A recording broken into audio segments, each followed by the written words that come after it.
한국당의 황교안 대표가 근로시간을 주 52시간으로 줄인 것은 과도하다. 발전을 지속하려면 더 일해야 한다고 말했습니다. 오늘 서울대 특강에서 문재인 정부의 경제정책을 비판하면서 나온 말인데 다른 당에선 한국당이 이래서 꼰대라는 비판이 나왔습니다. 이지수 기자입니다.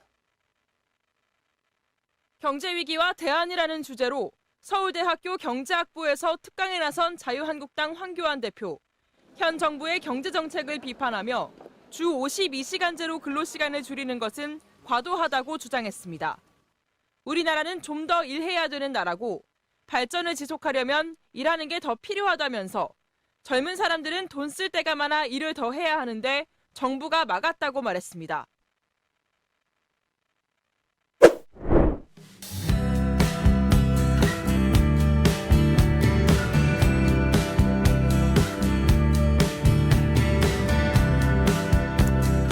두 명의 친구가 있었습니다.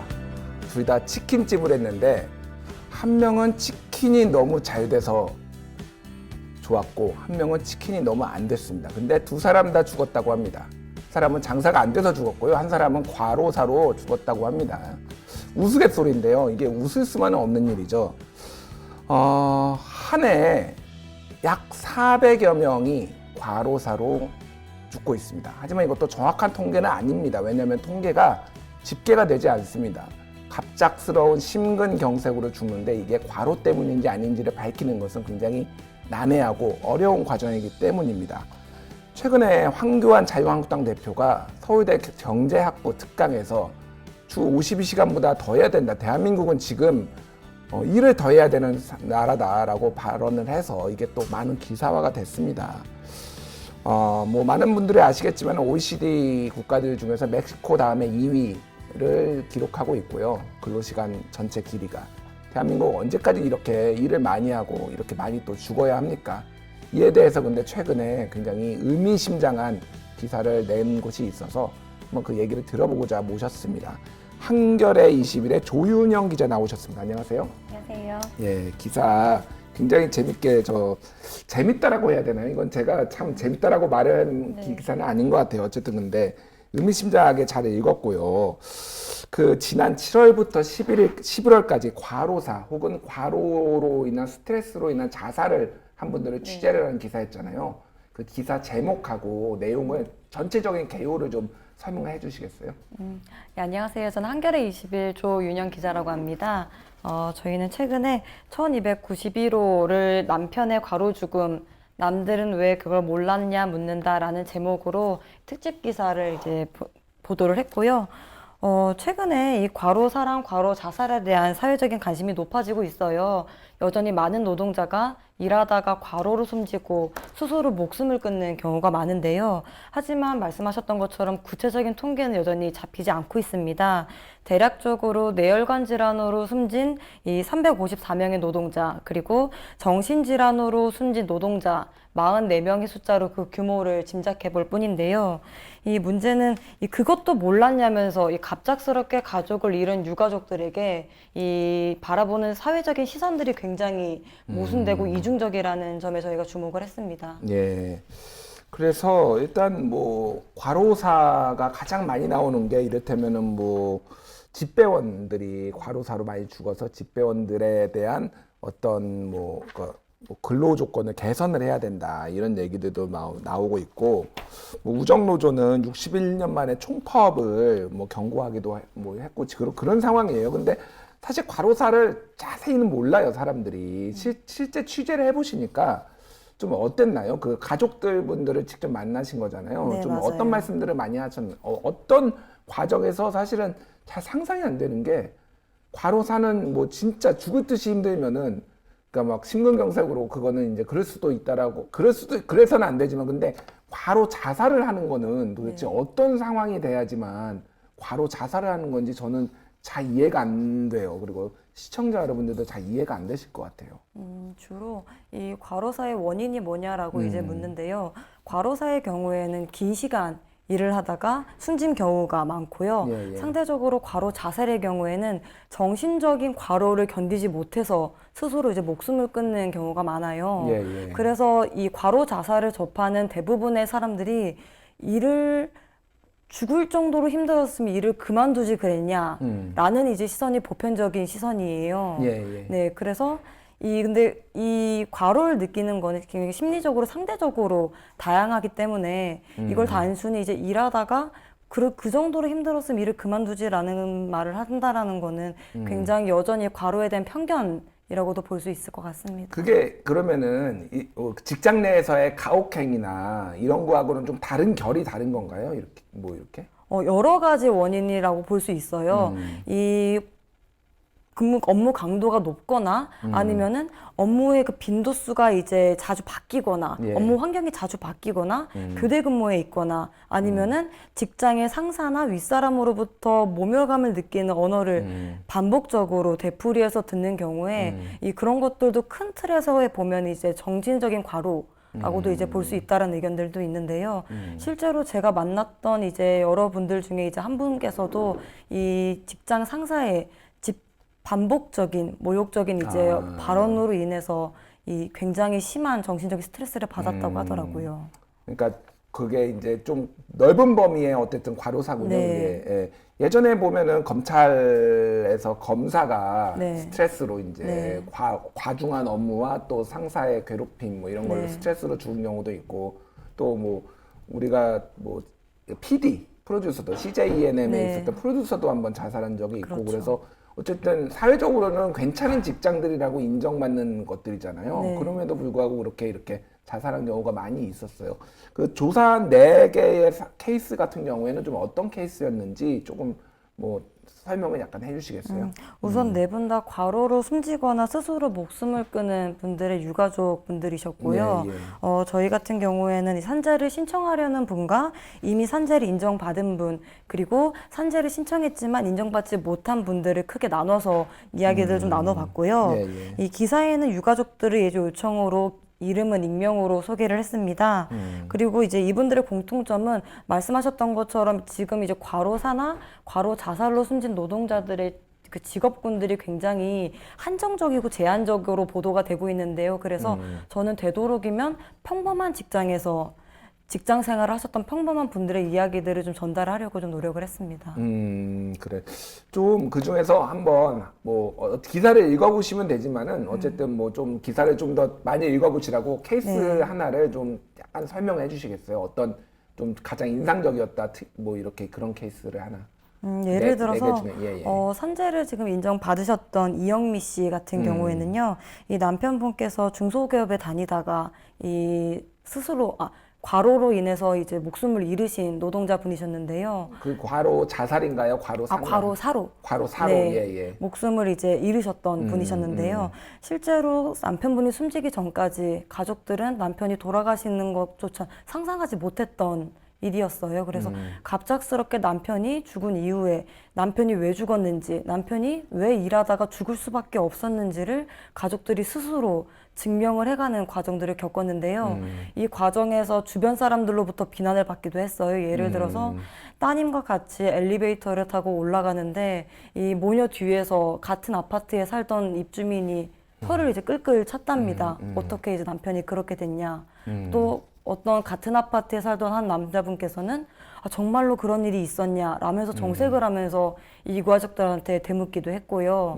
그래서 이 과로를 바라보던 이 숱한 사람들의 시선과 편견을 노골적으로 받고 이거를 상처로 받으셨던 분들이셨어요. 그러니까 뭐 이제 위로를 하시는 분들도 있겠죠. 네. 근데 위로를 하시는 분들인데 어떻게 가족이 돼가지고 그렇죠. 남편이 뭐 가족 남편이든 아내든 뭐 이렇게 여기서는 대부분 이제 남자가 많은 것 같은데 남편이 그렇게 되기까지 아내가 딸이 아들이 그런 것도 모를 수가 있느냐라는 약간의 비난 섞인 그렇죠. 그런 시각들과 이런 네. 것도 굉장히 가족들한테는 큰 부담이겠어요. 그렇지. 이분들은 이 과로로 가족을 잃은 피해자임과 동시에 이 유가족이었는데도 불구하고 말씀하셨던 것처럼 그런 이중적인 잣대와 이 편견 속에서 이 이중고통을 겪으셨던 분들이었어요.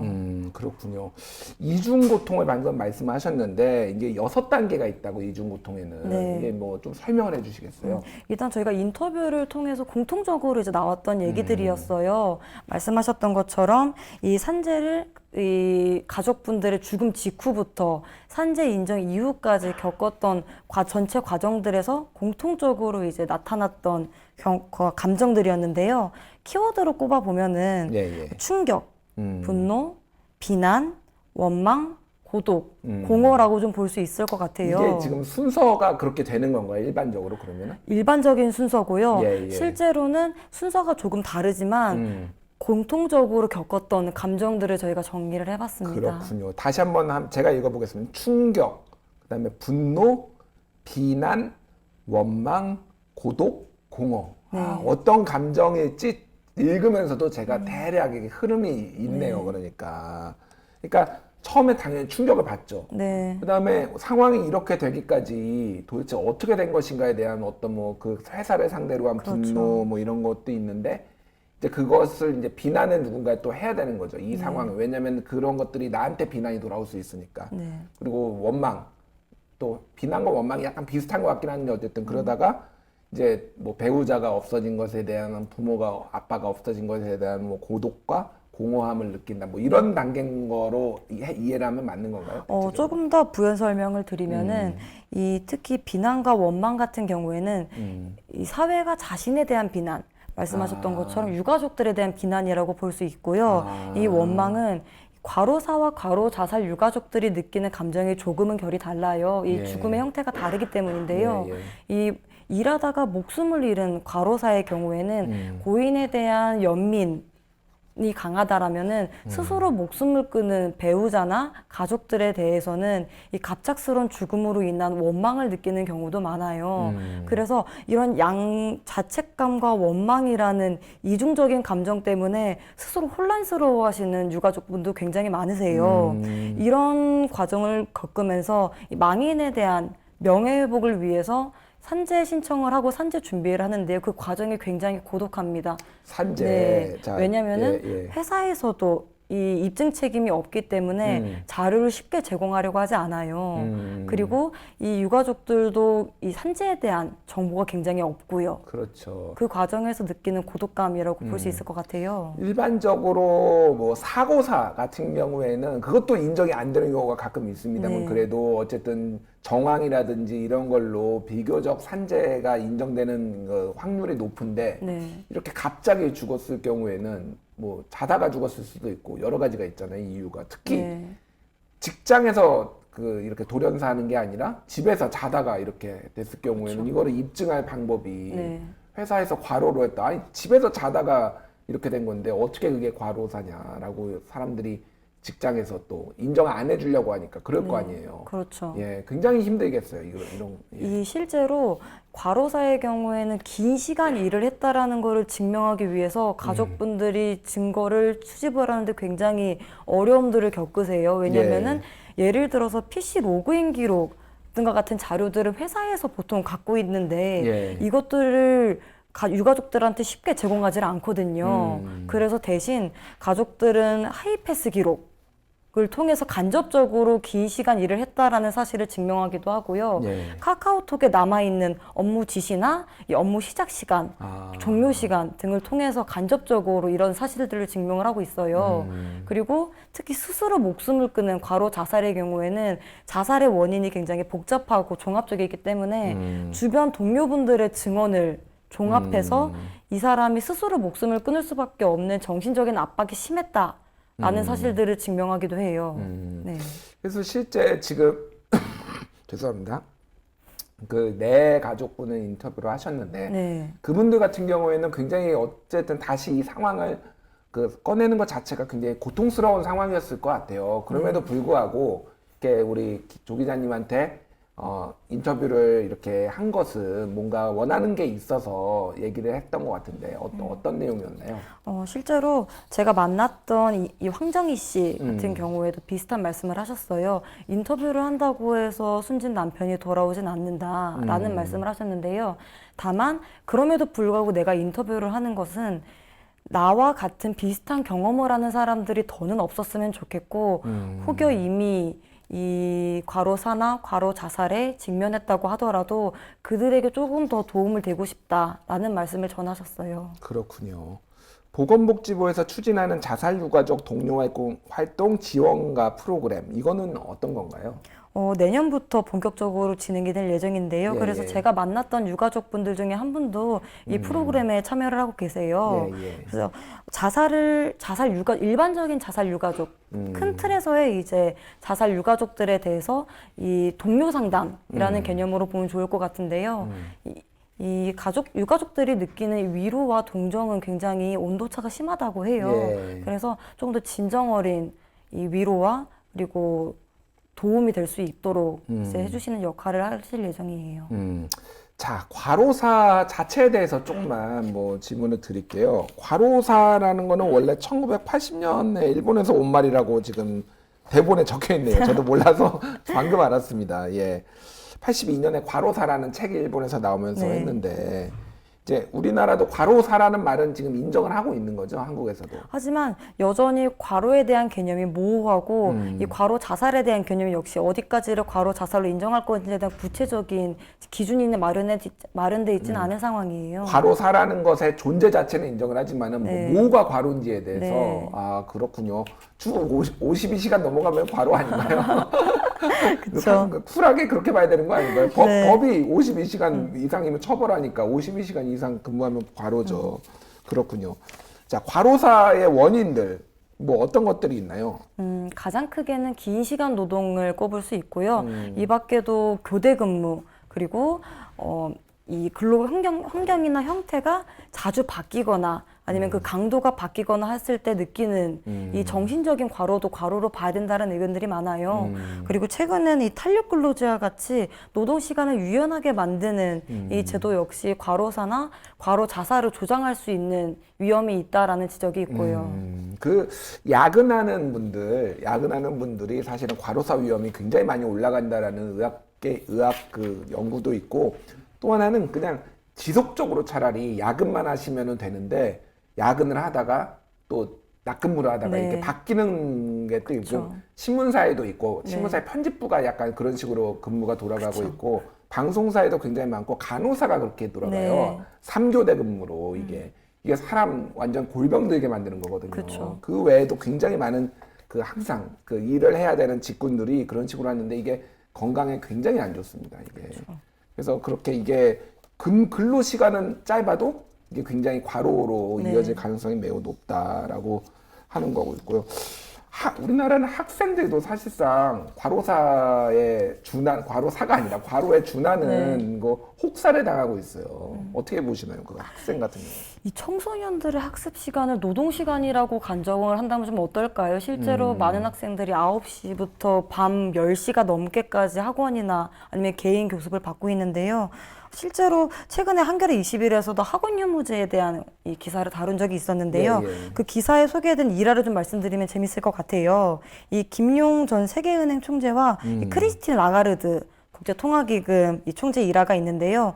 김 전 총재가 이제 한국 학생들은 8시부터 11시까지 공부를 한다라고 말을 했어요. 이 말을 듣고 라가르드 총재가 어떻게 그렇게 조금 공부하는데도 공부를 잘할 수가 있냐라고 이제 말하면서 좀 놀랐는데요. 3시간 공부했나? 그렇죠. 근데 여기에서 김 총재가 이 11시가 아침 11시가 아니다. 이 네. 밤 11시다라고 해서 굉장히 이 논란이 된 적이 있었는데요. 실제로 이 주 5일 근무제가 노동권 침해가 아니라 노동자들의 실권리를 보장하기 위한 조처라고 지금 보고 있는 것처럼 예. 이 학생들에게도 이 학습권 침해라기보다는 학생들이 건강하고 이 안전하게 공부를 할 수 있도록 이 시간을 보장해 준다라는 개념으로 좀 보는 사회적인 인식이 필요할 것 같아요. 근데 참 이게 인식이 그래서 저도 어렸을 때 공부를 하고 이제 크면서 이때만 참으면 된다고. 네. 지금 힘들어도 요때만 참으면은 이제 대학 들어가면은 미팅도 하고 연애도 하고 뭐 다 할 수 있으니까 그 혹사에 대한 명분이 사실은 지금은 네. 참으면 된다라는 식으로 얘기를 했는데 변하지 않은 것 같아요. 알겠습니다. 예. 자, 그 자영업자도 참 문제인 것 같아요. 자영업자 같은 경우에는 스스로 노동 시간을 스스로 결정을 하는 거잖아요. 네. 근데 수입이 많지 않다 보니까 굉장히 장시간 동안 노동을 해야지 가까스로 이제 노동 그 임금은 그러니까 돈을 버는데 그 시간이 너무 길어지다 보니까 휴식을 그렇죠. 거의 취하지 못하고 네. 굉장히 좀 뭐라고 해야 되나 회복이 안 된 상태에서 다음날 또 아침 새벽에 그렇죠. 나가야 되고 그런 일들이 많은 것 같아요. 이 특히 직업이 없는 자영업자의 경우에 말씀하셨던 것처럼 긴 시간 노동이 만연한 근로 환경에 노출될 경우가 많은데요. 실제로 중소기업 중앙회가 지난해 소상공인 700명을 대상으로 일과 삶의 만족도를 조사한 적이 있습니다. 네. 이 조사 결과를 보면은 이 응답자의 일과 삶의 균형도가 41.8점에 불과해요. 예. 그러니까 대부분의 그리고 특히 나이가 많아질수록 일과 삶의 균형이 더욱 떨어졌는데요. 그만큼 이 노동 시간이 더 길어졌다라는 거를 간접적으로 짐작해 볼 수 있을 것 같아요. 네. 네. 그렇군요. 그래서 사실 이게 특정인이 문제가 아니라 한국 사회 전체가 지금 과로를 하고 있어, 과부하가 걸려서 미친 듯이 엔진이 막 돌아가고 있어서 지금 과열된 상태가 아닌가 네. 저는 그런 느낌을 받거든요. 어떻게 생각하세요? 저도 마찬가지라고 조기 생각하는데요. 기자님도 지금 과로하고 있지 않나요 지금? 그렇죠. 그래서 이 제가 인상 깊었던 이제 내용이 한 칼럼니스트가 예. 이 과로는 노동자의 그 건강을 위협하는 그 강요된 자해라고까지도 이제 표현을 하게 되는데요. 저는 그 표현에 굉장히 공감이 많이 되더라고요. 근데 즐거운 마음으로 과로로 지금 한다고 착각하고 계시잖아요 지금. 그 아 이거는 회사에서 시켜서 하는 게 아니라 내가 좋은 기사를 만들기 위해서 해야 되는 거야라고 착각하고 계시지 않나요 지금? 아, 그럴 수도 있겠죠. 예. 그래서 사실 많은 분들 일각에서는 이 승진을 하려고 아니면 뭐 좋은 고가 점수를 받으려고 이 과로를 하는 것이 아니냐라고 이제 보는 시각도 일부는 있을 것 같아요. 네. 그런데 그 기저에는 경쟁을 조장하거나 아니면 스스로 일을 할 수밖에 없게 만드는 뭐 조직 환경이나 근로 환경, 사회적인 분위기가 있지 않을까라는 생각도 듭니다. 자, 제가 다른 방송에서 한번 언급한 적이 있는데 그 11월 달에 경향신문 여기 뭐 한겨레와 같이 또 좋은 진보 언론 중에 하나죠. 경향신문에서 굉장히 인상적인 기사를 하나 냈습니다. 매일 3명의 김용준이 죽어가고 있다, 죽는다, 뭐 제목이 그런 건데 그 2018년 1월부터 2019년 9월까지 산재 사고사로 죽은 1000명 정도의 이름과 사고 원인과 나이를 이렇게 일면에다가 전체도 다 적은 기사였어요. 그래서 끼임, 뭐 떨어짐, 뭐 맞음, 뭐 이런 식으로 해가지고 사고 원인은 단순한데 그게 1000번이 반복되는 기사였습니다. 그래서 그 원인을 분석한 건데 한 해 2000명 정도가 매년 2000명 정도가 질병 내지는 사고로 죽고 있고요. 한국에서는 OECD 평균의 한 5배 정도가 됩니다. 그리고 통계를 집계한 이래 1위를 놓치지 않고 있습니다. 한 번인가를 빼놓고는 터키한테 한 번 내준 거를 빼놓고는 사망이 너무 많아요. 한국은 지금 너무 과도하게 하고 있고요. 일하고 있고요. 이거는 일을 해도 되도록 자본이 종용을 하고 있고 국가가 그렇게 방치를 하고 있으니까 이렇게 이런 일이 벌어지고 있는 겁니다. 그 영화 만화 송곳에서 그런 얘기가 나오죠. 까르푸가 프랑스 기업인데 왜 노동권을 존중을 하는 나라에서 이렇게 노동 탄압을 하느냐 그러니까 한국에서는 그래도 되니까 그런다고. 한국은 그래도 되는 나라입니다. 그래서 참 안타깝고요. 예, 더 이상 이렇게 많은 과로로 죽는 사람이 없었으면 좋겠습니다. 좀 그런 것들을 정부가 나서서 적극적으로 좀 바꿔야 되지 않을까 생각합니다. 뭐 하시고 싶은 말씀 혹시 있으신가요? 취재하면서 좀 이런 거는 좀 인상적이었고 이런 거는 좀 바꿔야 된다. 이 한겨레 20일에서 만났던 이 과로사, 과로자살 유가족들의 말씀을 좀 들어보면은요, 이 평범한 직장에 다니는 평범한 사람들도 일하다가 과로로 목숨을 잃거나 스스로 목숨을 끊을 수 있는데요. 이 단순히 긴 시간을 일한다고 해서 이제 과로라고 볼 수 있는 것만은 아니고요. 정신적인 과로도 과로라는 거를 명심했으면 좋겠다라는 말씀을 전해드리고 싶습니다. 예, 정신적으로도 좀 쉬어야 돼요. 예, 제가 사실은 뭐 잘 모르겠는데 제가 지금 저 독감에 걸렸거든요. 지금 네. 나아가고 전염은 안 네. 되는데 걱정하지 마시고 저 과로 때문에 걸렸어요. 남들이 안 걸리는 독감을 해서 저도 좀 쉬어가면서 저도 자영업자인데 쉬어가면서 관리를 하도록 하겠습니다. 예, 좋은 기사 가져와 주신 거 감사드리고요. 지금까지 한겨레 20의 조윤영 기자님이었습니다. 감사합니다. 감사합니다. 네.